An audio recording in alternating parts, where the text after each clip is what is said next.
up, wake up, wake up. From Jerusalem, Israel, this is From the Midwest to the Middle East, the podcast that explores everything new in U.S. and Israeli economy. Here's your host, Philip Stein. Summer's coming to a close, and one of the traditions in Jerusalem is the Jerusalem Wine Festival at the Israel Museum, which I know a lot of people take part in.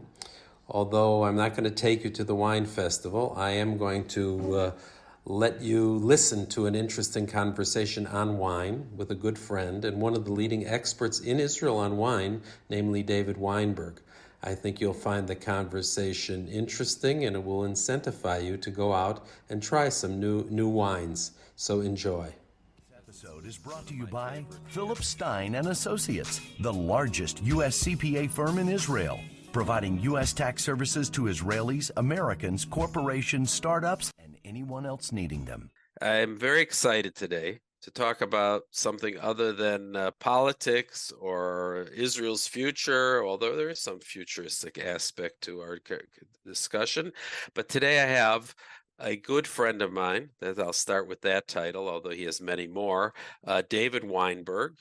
And we're going to call today's talk Drunk on Zion. David is a government relations and foreign affairs specialist based in Israel. He is a diplomatic, defense, political, and Jewish world columnist for the Jerusalem Post and the Israel Hayom, the newspapers. He's a senior managing fellow at the Jerusalem-based Misgav Institute for National Security and Zionist Strategy.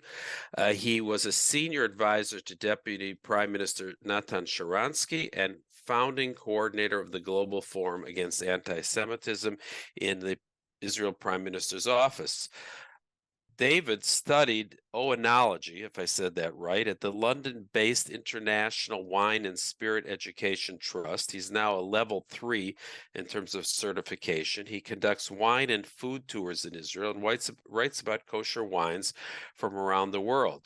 Because of his frequent articles in the international press on Israeli wine, Al Jazeera has accused Weinberg in 2022 of being, quote-unquote, drunk on Zion.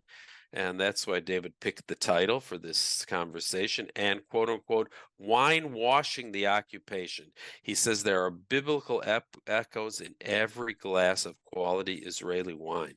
So David, welcome. Thank you. Thank you. I indeed intend to have drunk on Zion on my tombstone one day. I'm very proud of Al Jazeera's designation of me as a wine enemy. So maybe you should tell your kids when they make the matzevah to have a holder for a bottle of wine and a couple glasses. So when they visit, they can say l'chaim. It's a good idea. Okay, so let's get into it. It's not a subject I know that much about, although I like drinking wine. So I started just to do a simple Google search that said there's about 300 wineries in Israel. You can correct me later if you want.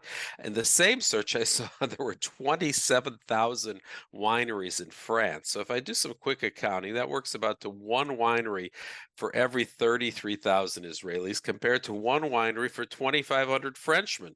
To go a step deeper, Frenchmen drink about 47 liters of wine per year, as opposed to Israel that only drink about 5 liters per capita per year. Do these statistics point to a conclusion that we Israelis are limiting our wine drinking to our Shabbat dinner tables, or are we just at an early stage or being like a so-called startup nation when it comes to wine?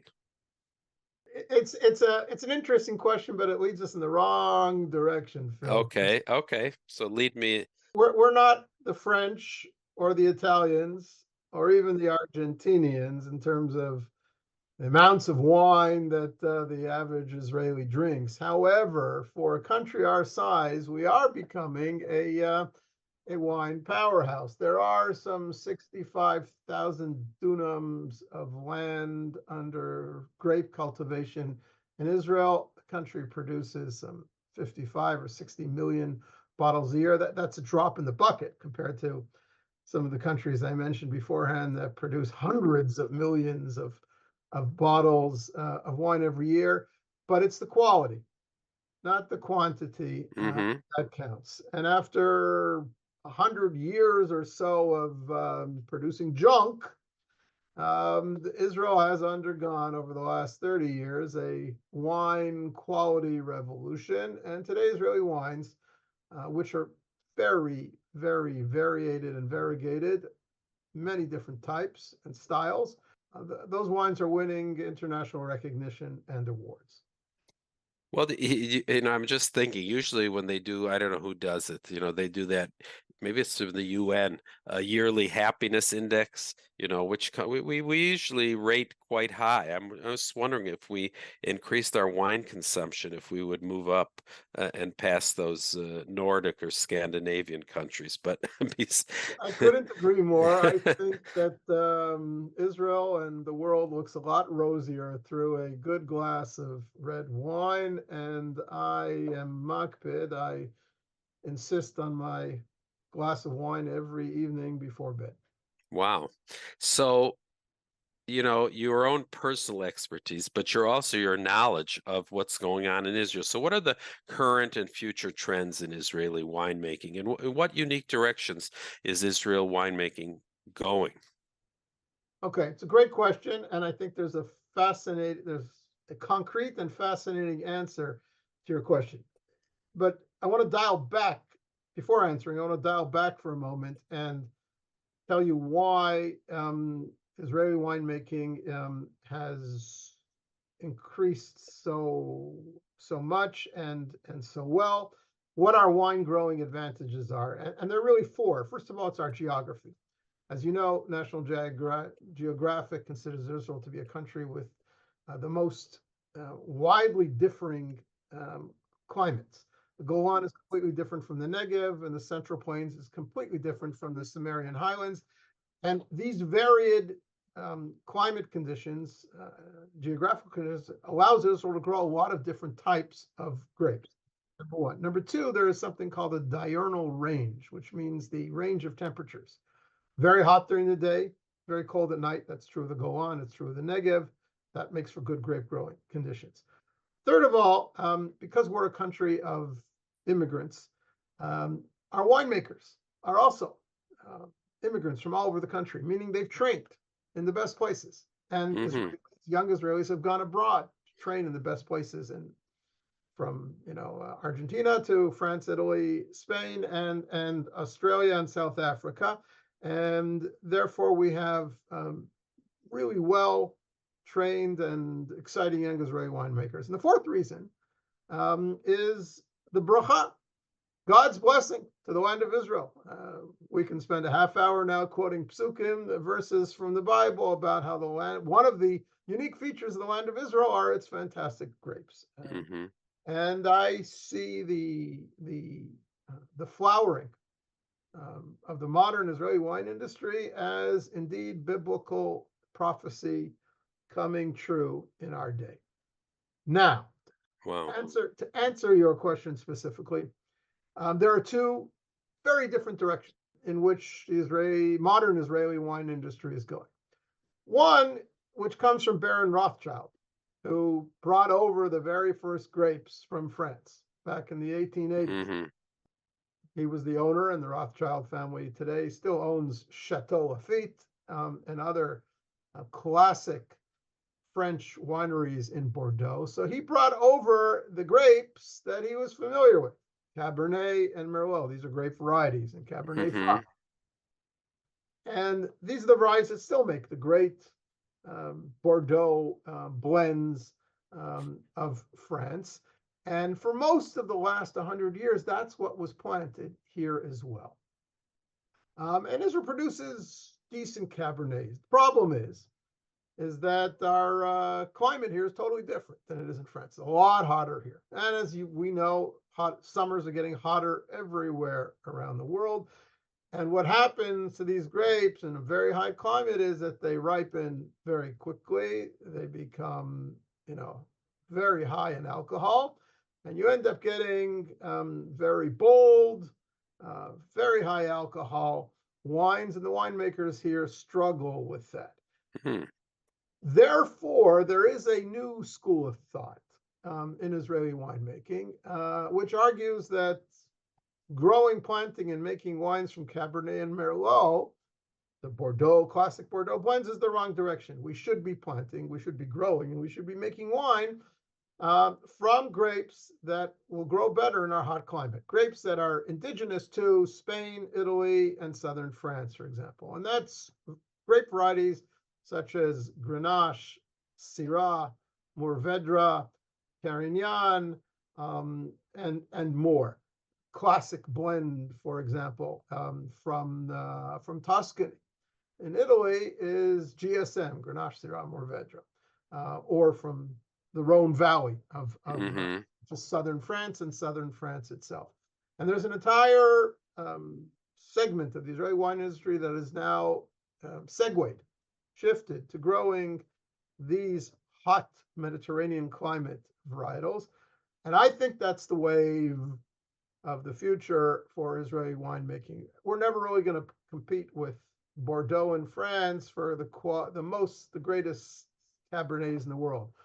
We can compete, I think, for great GSMs. I have here in front of me a couple examples of these wines. This is a reserve wine from Maya Winery in the Galilee. It's made from Carignan, Syrah, and Mourvedre. This is a blend from Tura in the Cimmerian Highlands, and it's a blend of Marcellan and Dolcetto. Dolcetto is a new grape here in Israel, also an Italian grape. Most people are not familiar with it. And this is a wine from Nana in the Negev, in the arid climate of the Negev, which is a blend of, which is a Grenache. Interesting. These are the wines of the future.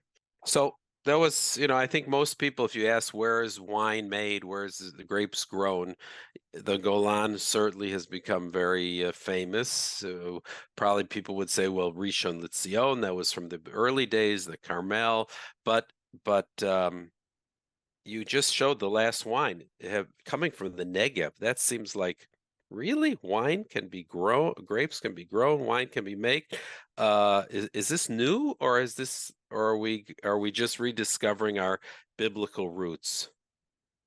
You're right. It's both new and rediscovering our biblical roots. The classic grape growing and winemaking areas in Israel remain the Galilee and the Golan to some extent, and the Judean hills around Jerusalem and the Cimmerian highlands.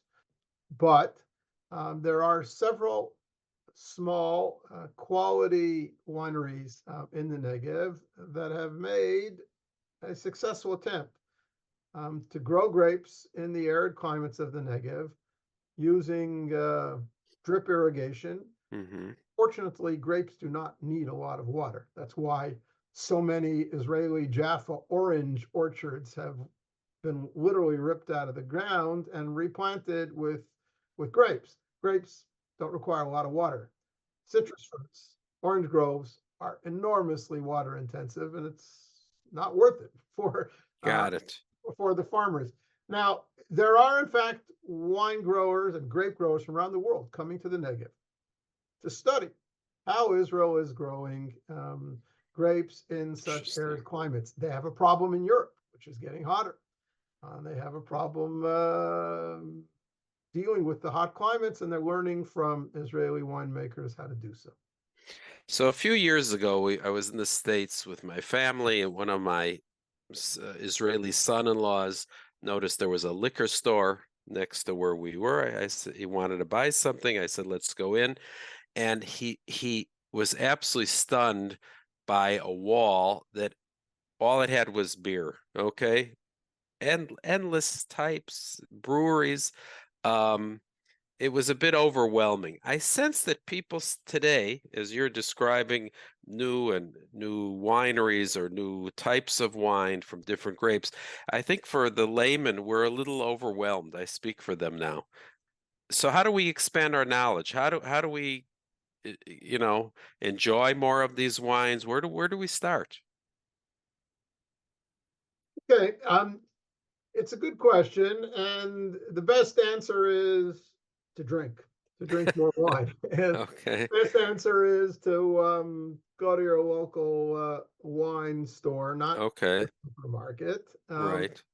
and ask for a recommendation and mix it up and try lots of different things. By the way, in the hot Israeli summer, drinking white or rosé wines, rosé is a pinkish color wine, just sort of half white and half red, um, are sometimes better choices. They're lighter, they're crisper. They can be served, really cold.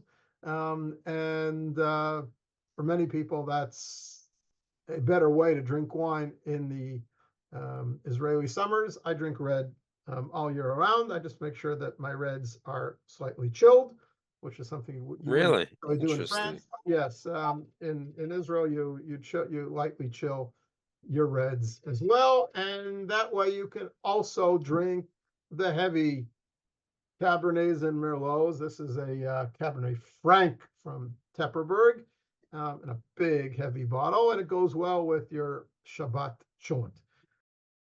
So first, I have two questions. But now you've led me to a question. What does lightly chilled mean? Putting in fridge for an hour? Yeah, exactly. Uh-huh. Okay. Exactly. So is it a myth that you only, I guess it is, that you only drink red wine with meat and white with, dairy or fish? That's the traditional rule of thumb, but it's not halacha. Okay. There's no international consortium that's going to whip you if you don't abide by that. And there are many red wines that go very well with fish and cheese, Mm-hmm. Mm-hmm. especially if it's a heavy cheese or a creamy style dish or a creamy style dessert. So the rule doesn't really doesn't hold. You can mix it up any which way. So I think most people, young people I'm talking about, don't realize, and I work a lot with high tech, that high tech has really only been around in Israel since the late 90s. Okay. I'd venture to say that if we go back to the 70s, if I could take you in a time machine, you could probably count the number of wineries in Israel, what, on both hands? What happened between now and then? So up until the late 80s, there were maximum 10, 15, 20 wineries in this country. And they weren't producing really good stuff. There were some grape growers up on the Golan who, together with a California academic, discovered that the volcanic soils and the high sea levels and the heat during the day and the cool breezes at night up on the Golan were perfect conditions Mm, for growing grapes. And they founded the Golan Heights Winery. And it was the Golan Heights Winery that was the pioneer, the mm-hmm. harbinger of the quality wine revolution in Israel. Today, there are well over 300 wineries in Israel. About 10 of them are relatively large wineries producing 5 to 10 million bottles year each, maybe another dozen or 2 dozen medium-sized wineries producing anywhere between 100,000 and 1 million bottles a year, and then all the rest are, micro breweries or boutique wineries producing less than 100,000 bottles a year. They're harder to get a hold of. They don't have the marketing power. Many of these bottles don't make it too far or too often abroad, and therefore they're harder to get. The Tura would be an example. Got Tura, it. the Sumerian Highlands, they do export abroad, but they have limited numbers, and you got to go looking for them and go to your specialty Israeli wine distributors Got abroad it. to get a hold of them.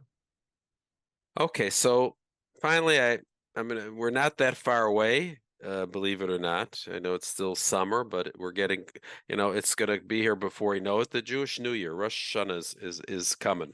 Um, and it turns out this year we're gonna be having a 3-day, two days of Rosh Hashanah, followed as the holiday goes out, Shabbat comes in. That's a lot of time, a lot of food, but it could be a nice potential to enjoy a lot of wine. I'm going to put you a little bit on the spot, but again, for my listeners, what might they be looking to buy to enjoy the first round of Chagim?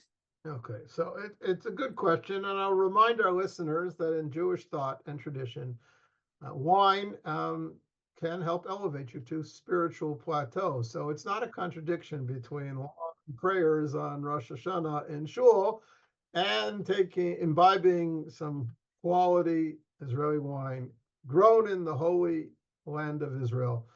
Where, as I say, there are biblical echoes and prophetic voices of redemption in every glass, and helping that maybe dull your sensibilities a little bit to the long drone of davening, but also elevating your mind to higher spiritual categories. I would go with the Mediterranean varietals that we talked about earlier, less heavy, and they go with almost any type of dish, dairy, or meat that might be served over 3 long days of Shabbat and Yom Tov. I'm particularly fond these days of several wineries in the Galilee that have moved in this direction.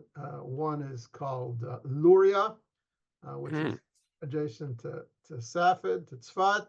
Another one is called Ramot Naftali, which is right up. And another one is the Galilee Mountain Winery. All these wineries, by the way, have been hit very hard on the current war between I would think so, yeah. Hezbollah. It's actually a mitzvah, a good deed, to buy their wines because they've been hit hard. It's been very hard for them to get to their vineyards this past winter to prune and prepare their vineyards for this current vintage. And of course, as a result, their production numbers are way down, and they are indeed depressed.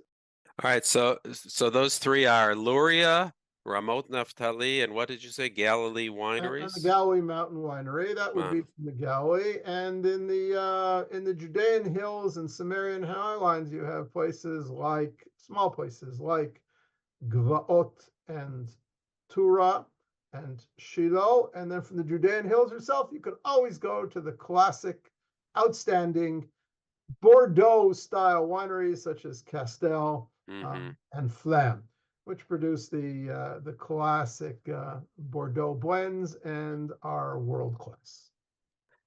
So, if people want to know more or follow the wine side of your life, is there any place they can? Do you have a blog? Do you have a? So I do archive my writings on wine on my website, davidweinberg.com. Okay. Along with my diplomatic and defense commentary. There is an excellent Facebook group called Kosher, what is it called? I don't remember, Kosher Wine and Friends or something like that. Okay. And there are others as well, and you can learn a lot by following these Facebook groups. And do you have any tours coming up that you might be leading?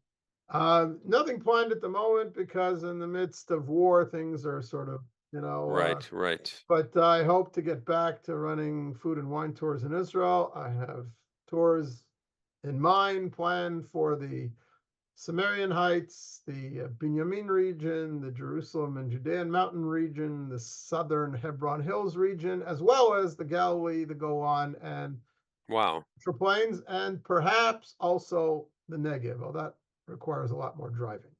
So it's a growth industry. It's a wonderful thing, and we know that with every glass of good Israeli wine, the divine presence further enters our souls and lifts us up.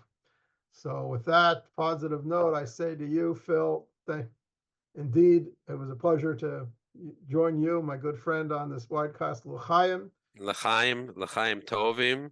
We drink to Israeli victory My grandfather always added that. If someone would say L'chaim, he always said L'chaim Tovim. I always liked that. Chaim Tovim Shalom to Israeli victories and successes. On all Amen. All right. Thank you, David. Thank you very much. I hope you enjoyed our podcast. Feel free to visit us at www.pstein.com or look for Philip